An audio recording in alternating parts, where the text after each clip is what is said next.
আল্লাহ বলেন মুসা রে ঘুমাই না কে, তুমি কি জানতে চাও? বলে হ্যাঁ। আল্লাহ বলেন আজকে রাত্রি বেলা একটা পেয়ালা হাতে করে দাঁড়ায় থাকবা। হযরত মুসা নবীর হাত থেকে পড়ে গেল পেয়ালা।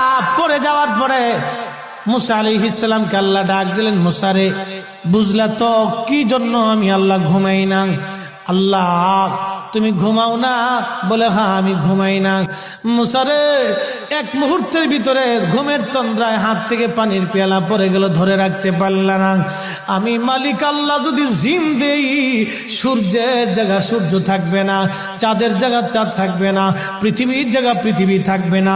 আমি আল্লাহ ঘুমাই না, আমি আল্লাহ ঘুমাই না, আমি আল্লাহর ঘুম নাই, আমি আল্লাহর দুর্বলতা নাই, তন্দ্রা নাই।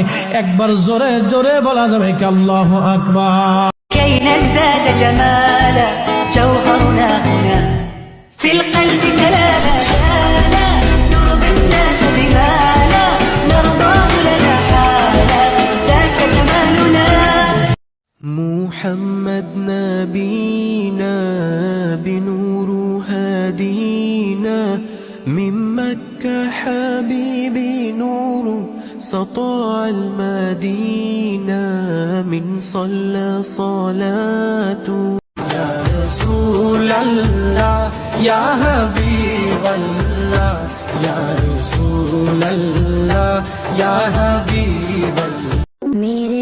আমি কখনো যাইনি, আমি শুনেছি মদিনা শরীফের বাতাসে নাকি জান্নাতের খুশবু আছে। সুবহানাল্লাহ। चलो आओ करते हैं तौबा के सजदे, बहुत तशनगी से तवज्जो के सजदे, मसीहा के आगे मदावा